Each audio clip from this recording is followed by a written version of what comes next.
Você conhece o poder do seu corpo? Sabia que ele pode te ajudar, te empoderando ou também te derrubando, fazendo você fracassar? Hoje a gente vai falar sobre essa máquina maravilhosa que é pouco conhecida. Mas antes eu quero te contar a história de uma menina. Era uma menina que ela vivia num lar com muita discussão. Da rua dava para ouvir o que estava acontecendo dentro daquela casa. E ela tinha o hábito de ficar fora de casa, na varanda, com os bichos, porque a regra da casa era assim: bicho para fora de casa, nada de entrar. Então ela passava o tempo dela com os cachorros. E tinha uma cachorrinha que se chamava Pipoca, que ela estava prestes a dar filhotes. E aí a menina ficava cercando aquela cachorro o dia inteiro. Até que um dia nasceram os filhotes, nasceram 2 filhotes. Ela foi correndo pra ver como que era, que cor que era, qual que era o sexo do filhote. Chegando lá, só um tinha vingado, só um tava com vida. E a cachorrinha triste, a menina mais triste ainda, né, porque era muito apegada àquela cachorra. A única coisa que ela fez foi pegar o filhotinho e entregar pro pai dela. E aí ela ficou cuidando do que restou, que ela deu o nome de Troféu, um machinho. E a mãe ficou lá o dia inteiro com os cachorrinhos. E o tempo tava passando, né? E ela ficava lá. Até que um dia ela em casa percebeu que o tempo tava virando por completo. Sabe aquele tempo de temporal, assim? Tava vindo uma chuva violenta, o vento tava gelado, tudo frio. Ela correu pra dentro de casa. Quando ela foi lá pro quarto dela, se aconchegou lá no cobertor, ela pensou: o filhotinho, como que ele vai ficar lá na tempestade? E aí ela falou: vou pegar ele agora. Saiu correndo. O que ela vai pra passar na porta, o pai dela dá aquele olhar fulminante. É proibido o cachorro dentro de casa. Então ela não pegou o filhotinho nesse momento, foi de novo pro quarto e ficou pensando: meu Deus, como que eu vou fazer? Eu preciso proteger esse filhotinho, né? Já pensou? A mãe já perdeu um, só falta perder outro. Então eu vou pegar esse cachorrinho, vou pegar escondido, ninguém vai perceber. Então ela pulou a janela, foi lá, pegou o cachorrinho, colocou pra dentro do quarto. Passaram-se 2 minutos. O cachorrinho fez xixi no chão e adivinha o que aconteceu? O pai da menina abre a porta bem na hora. Não deu tempo nem da menina falar, mal respirar. O pai já começou a gritar. A guria sempre tentou fugir das discussões, mas dessa vez ela foi alvo, né? Porque ela estava fazendo algo errado naquela casa, que era colocar o filhotinho pra dentro de casa. O pai dela gritava, brigava com ela, falando que isso era proibido. A menina não conseguia nem falar, ela sentia uma tristeza profunda, mas ela não tinha nada que ela pudesse fazer. Ela simplesmente aceitou. E aí o tempo foi passando, essa situação passou, a menina foi crescendo normalmente. Só que acontecia uma coisa curiosa. Toda vez que o tempo esfriava, acontecia uma mudança de temperatura ou começava a chover, ela ficava com sinusite. Ela tinha sinusite, alergia, sentia dor, incômodo toda vez que virava o tempo. E essa situação foi perseguindo a vida dela. Essa menina virou adulta e na vida adulta acontecia a mesma coisa. Toda vez que virava o tempo, ficava feio, ela tinha uma crise de sinusite. As pessoas perguntavam: nossa, mas da onde que vem isso? Por que que surgiu?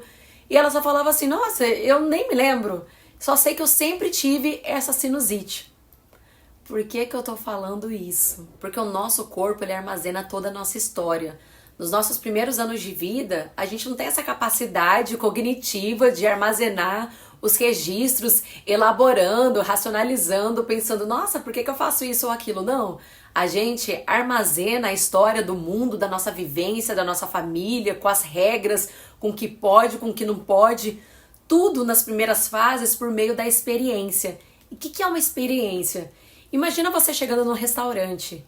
Você chega lá, percebe o clima, percebe a música, percebe o seu sentimento. É um conjunto de coisas que aí vai mostrar pra você se aquele restaurante vale a pena ou não, se você sente bem-estar ou não. E a gente funcionava nas primeiras fases de vida da mesma forma. A gente absorvia tudo, né?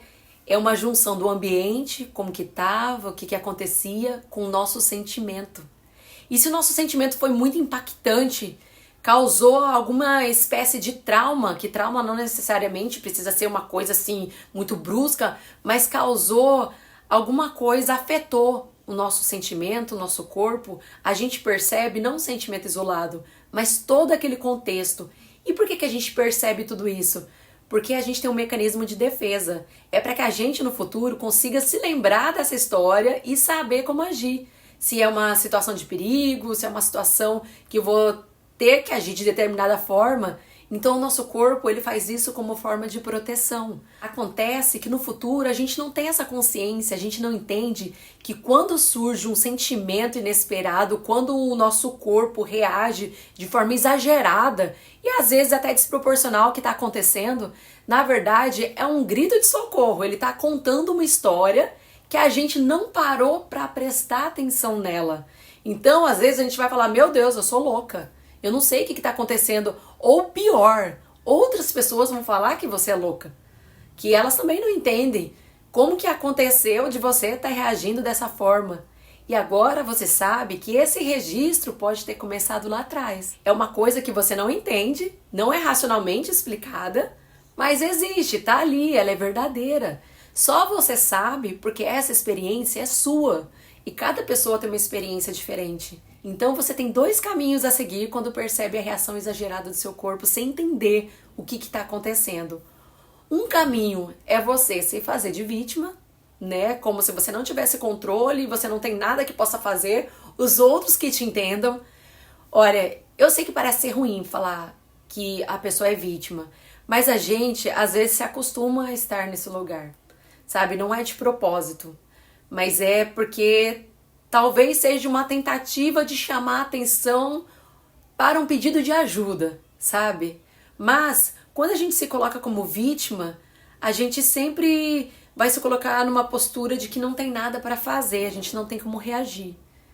Diferente de quando você entende que apesar de você estar sentindo o que está, que é real, é verdadeiro, é uma oportunidade de você olhar para si e tomar o controle, ser protagonista da sua vida.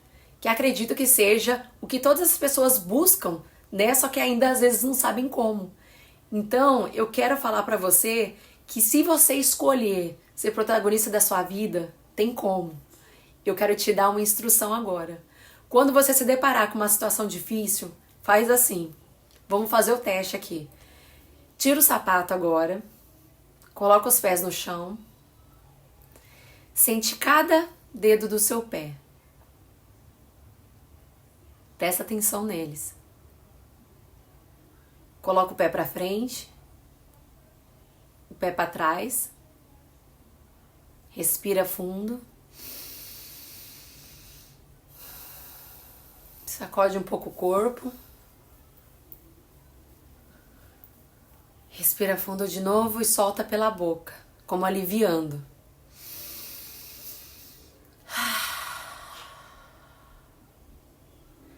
Esse pequeno exercício foi uma tentativa do seu corpo te chamar para o presente, para você se aterrar e perceber onde você está, a máquina que você tem para trabalhar e que você está no controle. Então, quando acontecer alguma situação adversa, você pede licença e vai fazer isso. Vai se aterrar, ficar presente, para você perceber que esse é real. A gente pode se ferir nas relações, mas a gente se cura nelas também. E o que é provocado pelo sentimento, para que haja cura, precisa ser sentido de novo. Então não tenha medo de sentir o seu corpo, de perceber que algo está acontecendo, é na verdade para comunicar que você precisa se conectar com o seu corpo, que ele está cheio de memórias. Às vezes você vai fazer determinada coisa e seu corpo te relembra uma situação que não está registrado no cérebro racionalmente, mas como você viveu, vai acionar gatilhos. Então, a gente precisa muito trabalhar o corpo. No mundo que a gente vive, as pessoas falam tanto do racional, do equilíbrio, e acaba dando pouco valor para o corpo, que é onde está a nossa maior verdade. Pode perceber, a gente pode até manipular as palavras, mas o corpo ele não mente. Ele está falando exatamente o que ele quer. Ele está expressando, seja com a postura, com a feição, com o movimento, a direção que meus pés estão. Dizem que a direção dos pés é para onde a gente quer ir. Então, assim, o corpo comunica a todo momento. E até quando eu não estou falando, eu estou comunicando algo. Então, presta atenção no seu corpo, porque isso vai te deixar no controle, com poder, Quanto mais coerente você for com o que tá falando e com o que tá fazendo, com o que tá sentindo, mais presença, mais impacto você vai ter na vida das pessoas.